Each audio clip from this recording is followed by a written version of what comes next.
அவர் முதலமைச்சராக சட்டமன்றத்தில் இருந்த நேரத்திலும் பார்த்திருக்கிறேன். அதைப்போல எதிர்க்கட்சி தலைவராக இருந்த நேரத்திலும் பார்த்திருக்கிறேன்.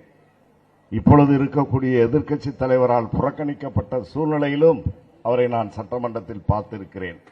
என் நிலையிலும் தன்னிலை மாறாத மாசு மறுபற்ற நம்முடைய கழகத் தலைவர் அண்ணன் தளபதி அவர்கள் குறிப்பிடுவதைப் போல விசுவாசம் அப்படின்னா அண்ணன் ஓபிஎஸ் அவர்கள்தான். அதைப் போல அடக்கம் அது அவர்கிட்ட தான் கத்துக்கிறோம். பிறரிடத்தில் அன்பு செலுத்துவது அதுவும் அவரிடத்தில் இருந்துதான் தெரிந்து கொள்ள வேண்டும். ஆக இப்படி பல்வேறு பெருங்குணங்களுக்கு அடையாளமாக விளங்கக்கூடிய இந்த மூன்றெழுத்து மந்திரக்காரர் தான் அண்ணன் ஓபிஎஸ் அவர்கள் என்பதை நான் இந்த நேரத்தில் இங்கே எடுத்துச் சொல்ல கடமைப்பட்டிருக்கிறேன். அப்படிப்பட்ட அந்த இயக்கம் அம்மையார் ஜெயலலிதா அவர்களால் கண்டெடுக்கப்பட்ட ஒரு வைரம். இந்த வைரத்தின் மதிப்பை இன்றைக்கு எடப்பாடி பழனிசாமி போன்றவர்களுக்கு கழுதைக்கு கற்பூர வாசம் தெரியாது என்பார்களே, அதை போல பழனிசாமி போன்றவர்களுக்கு இந்த வைரம் நம்முடைய ஓபிஎஸ் அவர்களுடைய பெருமை, அதனுடைய மகிமை தெரியாத காரணத்தால், ஒருவேளை தெரிந்த காரணத்தால் அது வைரமாக இருக்கிறது, நாம் பித்தளையாக இருக்கிறோம். ஆக இந்த வைரம் நம்மோடு இருந்தால் நமக்கு மரியாதை இல்லாமல் போய்விடும் என்ற காரணத்தாலோ இந்த வைரத்தை நீ இருக்க வேண்டிய இடம் திராவிட முன்னேற்ற கழகம்தான், உனக்கான ஒரு மரியாதை கிடைக்கும், உன்னுடைய மதிப்பை உணர்ந்த ஒரு தலைவன் இருக்கிறான், அதுதான் முத்துவேல் கருணாநிதி ஸ்டாலின் என்று அவரிடத்திலே அனுப்பி வைத்து அவர் இன்றைக்கு தன்னுடைய கிரீடத்திலே இந்த ஓபிஎஸ் என்ற வைரத்தை பதித்து ஜொலிக்க செய்திருக்கிறார் என்றால் அது மிகையாகாது. ஆகவே அண்ணன் ஓபிஎஸ் அவர்களை பொறுத்தவரையில் பேசணும் பேசணும் பேசணும்னா பேசிக்கிட்டே போகலாம். அத்தகைய பேச்சுக்களுக்கு, அத்தகைய வரலாறுகளுக்கு இலக்கணமாக எடுத்துக்காட்டாக திகழக்கூடியவர் தான் மாண்புமிகு நம்முடைய முன்னாள் முதலமைச்சர் அண்ணன் ஓபிஎஸ் அவர்கள்.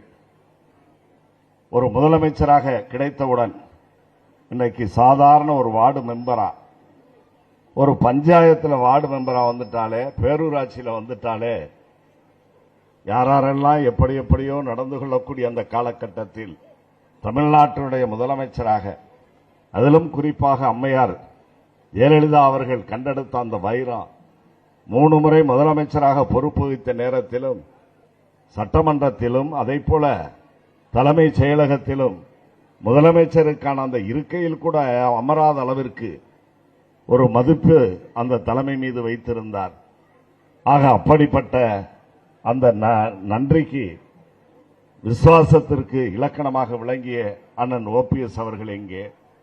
அதைப்போல அம்மையார் அவர்கள் மறைந்த பிறகு அதே இருக்கையில் அண்ணன் ஓபிஎஸ் அவர்கள் அமர மறுத்த அந்த இருக்கையில் அம்மையார் ஜெயலலிதா அவர்களை விட கூடுதலான அந்த கணத்தோடு அவர் அமர்ந்திருந்த அந்த காட்சியையும் நாங்கள் பார்த்திருக்கிறோம். ஆகவே அடக்கம், நேர்மை, அன்பு, விசுவாசம் இவை அனைத்துக்கும் இலக்கணமான நம்முடைய அண்ணன் ஓபிஎஸ் அவர்கள் இன்றைக்கு அந்த இயக்கத்தில் புறக்கணிக்கப்பட்டார்கள். அந்த இயக்கத்தில் அண்ணன் ஓபிஎஸ் போன்று பல திறமசாலிகள், பல செல்வாக்குமிக்க தலைவர்கள் இன்றைக்கு அந்த இயக்கத்திலிருந்து புறப்பட்டு திராவிட முன்னேற்ற கழகத்தின் தலைவர் அண்ணன் தளபதி அவர்கள் தலைமையில் இணைந்திருக்கிறார்கள். அண்ணன் அவர்கள் இயக்கத்தில் இணைந்தவுடன் குறிப்பிட்டு சொன்னதைப் போல பேரறிஞர் அண்ணா தொடங்கிய இயக்கமான திராவிட முன்னேற்ற கழகத்தில் இன்றைக்கு நான் இணைந்திருக்கிறேன். அண்ணா திராவிட முன்னேற்ற கழகம் என்ற பெயரில் அந்த இயக்கம் இருந்தாலும் அண்ணா தொடங்கிய அந்த இயக்கத்தில் இன்றைக்கு நான் இணைந்திருக்கிறேன் என்று சொன்னார்கள். இன்னும் இருக்கிறது 1 மாச காலத்திற்கு இடைப்பட்ட காலம்தான் தேர்தல் நடைபெற இருக்கிறது. ஆகவே இப்படிப்பட்ட சூழ்நிலையில் இன்றைக்கு அண்ணன் ஓபிஎஸ் அவர்கள் நமக்கு கிடைத்திருக்கின்ற மிகப்பெரிய பலம். ஏற்கனவே பலமிக்க இயக்கமான திராவிட முன்னேற்ற கழகம் பல்வேறு பலமிக்க இயக்கங்கள் இந்த கூட்டணியிலே மதசார்பற்ற முற்போக்கு கூட்டணி என்ற மாலையாக இன்றைக்கு தொகுத்திருக்கிறது. அதைப்போல அதற்கு மேலும் வலு சேர்க்கின்ற வகையில் அண்ணன் ஓபிஎஸ் அவர்கள் இணைந்திருப்பது தமிழ்நாடு முழுவதும் திராவிட முன்னேற்ற கழகத்திற்கு மிக பெரும் செல்வாக்கை தந்திருக்கிறது என்பதையும் விட நம்முடைய தென்பகுதியில் கூடுதலான செல்வாக்கை தந்து இங்கே நம்முடைய முன்னாள் நாடாளுமன்ற உறுப்பினர் கோபாலகிருஷ்ணன் அவர்கள் குறிப்பிட்டு சொன்னதைப் போல சிவகங்கை மாவட்டத்தில் 4 தொகுதிகளில் ஒன்றை கடந்த தேர்தலில் இழந்தோம். இழந்த ஒன்றையும் இந்த 2026 மீட்போம். மீட்பதற்கு அண்ணன் ஓபிஎஸ் அவர்களுடைய வருகை பயனுள்ளதாக இருக்கும்